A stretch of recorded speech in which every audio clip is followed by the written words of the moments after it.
Ça n'est qu'une défaite à Limoges, ça aurait été une performance d'y gagner. Dans le cas contraire, non, il faut accepter la défaite puisque d'abord c'est Limoges qui s'est imposé à nous, physiquement parlant surtout. Ils ont bien bousculé, on n'était certainement pas suffisamment prêts au combat, c'est une évidence dans les 10 premières minutes et ils ont pris un ascendant psychologique fort je trouve. De l'autre côté, il y a certainement eu du relâchement parce que j'ai toujours du mal quand même à m'expliquer 5 sur 18 dans la raquette, 12 lancers francs ratés, des situations de balle où on n'est pas agressif sur les prises de balles, donc on finit par pas valider des choses qui auraient pu être positives. Non, je pense qu'il y a eu un peu de relâchement, il y a eu un peu d'euphorie hein, après sur le match de Dijon. Pour certains, pour l'équipe, pour certains à titre individuel, et c'est toujours la même chose. C'est le danger qui guette et puis on pense que rien ne peut nous arriver, on n'était pas prêt à Limoges. Pendant 10 minutes après, on a montré beaucoup de, je trouve, d'abnégation, comme toujours, on n'a rien lâché. Mais ça n'a pas suffi quoi.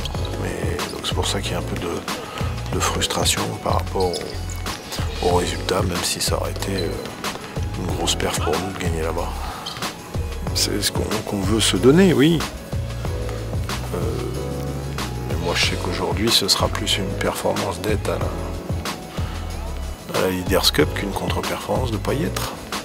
Puisqu'aujourd'hui la réalité c'est on a 11 ou 12e masse salariale effective joueur global du championnat. Ça c'est la réalité.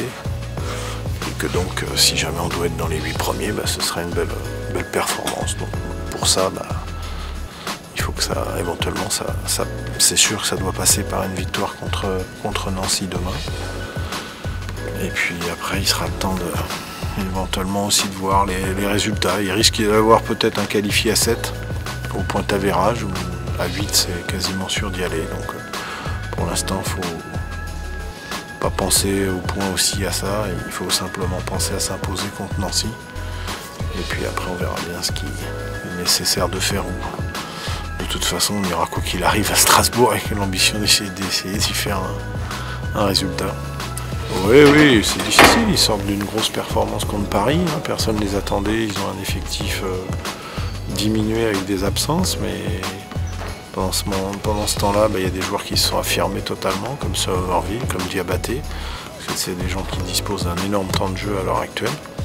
Donc ils ont pris confiance parce que c'est assez confortable de savoir que même si on rate une ou deux choses, on reste sur le terrain.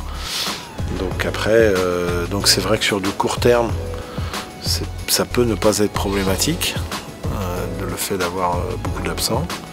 Sur du long terme, bien évidemment. Donc vigilance, et ils l'ont montré contre Paris. Personne ne s'attendait à une victoire de Paris, et au final, c'est Nancy qui l'a pris sur la base d'une grosse adresse. Il y a beaucoup de joueurs dangereux au niveau des extérieurs. Somerville capable de s'écarter. Le jour où il trouve de l'adresse à 3 points, ça devient compliqué. Très bien, non, je pense que c'est un bon coup d'éclairage sur le basket français. Je pense que le public aime, les salles sont pleines. Donc je pense que c'est une bonne chose. Et nombre de matchs télévisés en peu de temps. Non, je pense que c'est une très bonne initiative. Donc moi je pense qu'il faut poursuivre dans cette voie-là.